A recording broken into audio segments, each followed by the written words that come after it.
Good morning all. आज हम करेंगे मीराबाई द्वारा रचित उनकी जो मीरा पदावली से यहाँ पर कुछ पद्य लिए गए हैं। सबसे पहले मीरा जी के संबंध में मैं उनका परिचय आप लोगों को बताना चाहूँगी। मीरा जी का जो जन्म है वो 1498 ईस्वी में 1498 में मारवाड़ रियासत के कुड़की गांव में हुआ था और 12 वर्ष की उम्र में ही इनका विवाह चित्तौड़ के राणा सांगा के पुत्र कुंवर भोजराज के साथ कर दिया गया था और शादी के 7-8 वर्ष के बाद ही इनके पति का देहांत हो गया था। और बचपन से ही ये कृष्ण भक्त रही हैं और इसीलिए इन्होंने कृष्ण को ही अपना पति मान लिया था।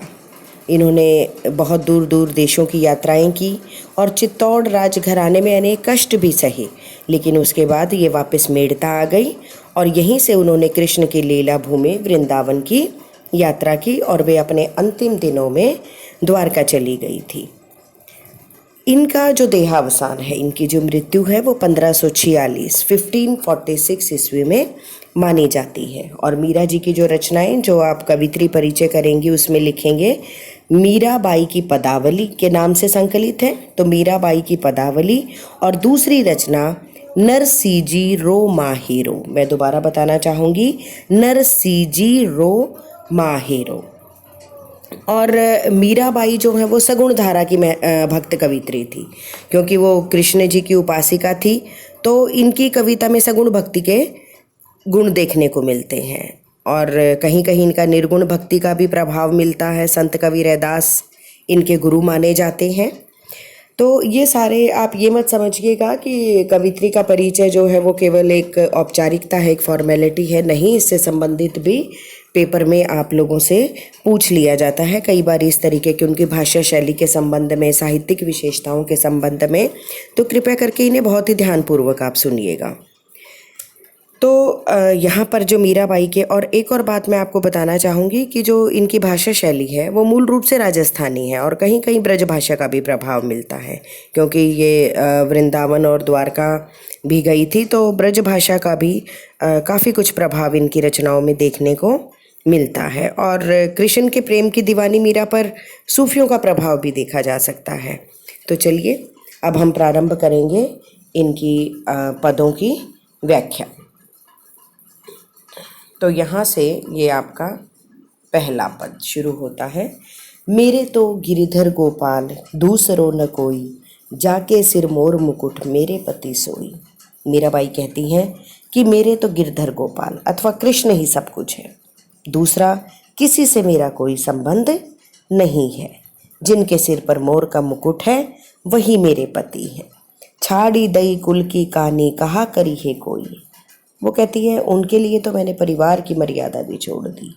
कुल की कहानी, कहानी यहाँ पर जो बताया गया है मर्यादा की, परिवार की, कुल की कहानी, परिवार की मर्यादा, कि मैंने तो उनके लिए अपने परिवार की मर्यादा भी छोड़ दी है। कहा करी है कोई, अब मेरा कोई क्या कर सकता है, अथवा मुझे किसी की भी परवाह नहीं है। संतन ढिग बैठी बैठी लोक लाज खोई। वो कहती है मैं तो संतों के पास बैठकर ज्ञान प्राप्त करती हूँ और इसलिए लोग कहते हैं कि मैंने तो लोक लाज भी खो दी है, अर्थात मुझे किसी प्रकार की कोई मर्यादा की चिंता नहीं है, किसी प्रकार की लोगों की परवाह नहीं है। वो मेरे बारे में भले ही कुछ भी कहते रहे। आंसुअन जल सींची सींची प्रेम बेल बोई। वो कहती है मैंने तो अपने आंसुओं के जल से सींच सींच कर प्रेम रूपी बेल बोई है, अर्थात कौन सा प्रेम, कि मेरा जो कृष्ण भगवान के प्रति प्रेम है वो मैंने बेल जो है बोई है। अब तक बेल फैली गई आनंद फल होई। वो कहते हैं अब तो ये बेल फैल गई है, ये जो मैंने बड़े प्रेम से बोई थी बेल अपने आंसुओं से सींच सींच कर, अब तो ये फैल गई है और इस पर ही आनंद रूपी फल लगने लगे हैं, अर्थात मुझे तो केवल और केवल कृष्ण के भक्ति रूपी प्रेम में ही आनंद आने लगा है, मुझे लोगों की कोई भी परवाह नहीं है। दूध की मथनियाँ बड़े प्रेम से बिलोई।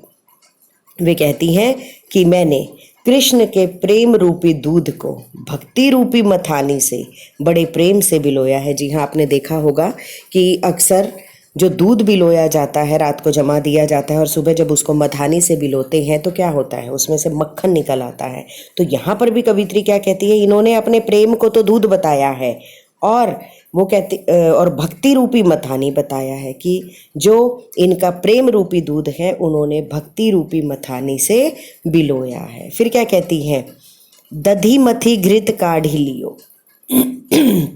घृत होता है घी, दधी मथी मैंने उस दही को बिलोया, घृत काढ़ी लियो घी निकाल लिया, डार दही छोई। छोई यहाँ पर किसको बोला गया है, छाछ को। वो क्या कहती है कि मैंने दही के सार तत्व अर्थात घी को निकाल लिया। जी हाँ, जब दही बिलोते सुबह मथानी से वो करते तो घी निकाला जाता है, और छाछ रूपी सारहीन अंशों को, जिसका कोई महत्व नहीं होता, उस छाछ को छोड़ दिया। तो ठीक इसी प्रकार यहाँ इसके माध्यम से वो क्या कहना चाहती हैं कि मैंने जो संसार की इधर उधर की फालतू की चीज़ें थी उन्हें छोड़ दिया है और मैंने भक्ति रूपी घी को ही निकाल कर अपने पास रख लिया है।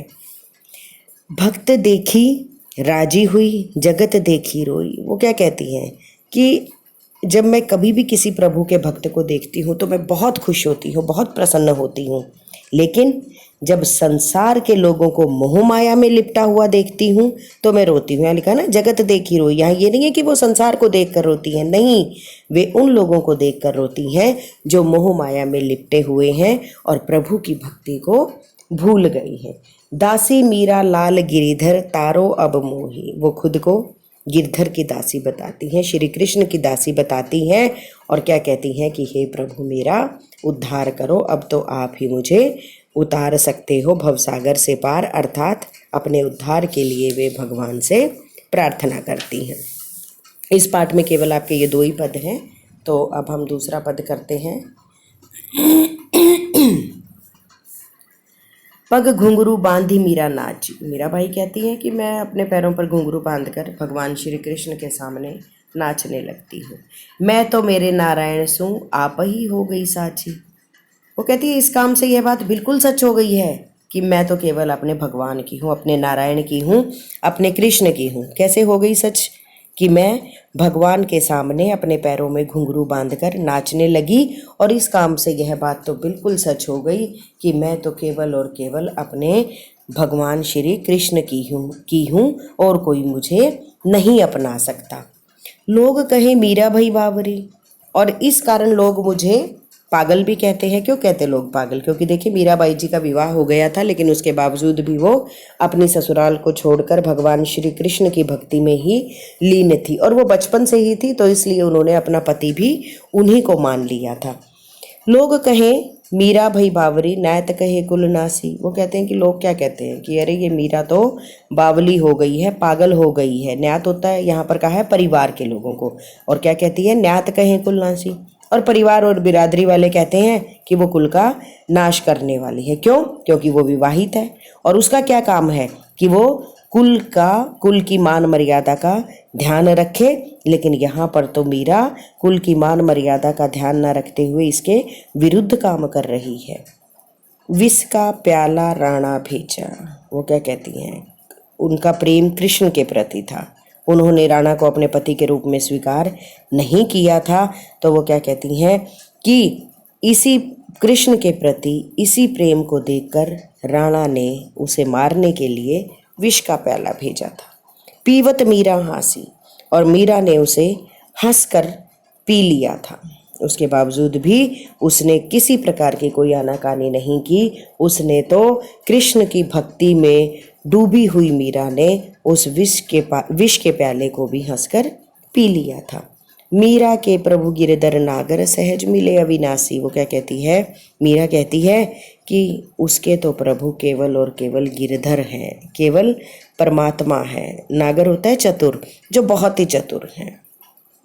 सहज मिले अविनाशी, और मुझे सहज ही उसके दर्शन सुलभ हो गए हैं। जी हाँ, मीरा क्या कहती है कि जब उसने हंसकर इस विष को पी लिया, और उसके जो प्रभु हैं गिरधर श्री कृष्ण है वो बहुत ही चतुर हैं, और मुझे तो बहुत ही आसानी से मेरे प्रभु के, मेरे कृष्ण के, मेरे आराध्य के दर्शन हो गए हैं। तो यहाँ पर जो थे ये 2 पद मीरा जी के। और इसके बाद हम लोग प्रश्न उत्तर की श्रृंखला में आगे बढ़ेंगे। अभी के लिए सिर्फ इतना ही।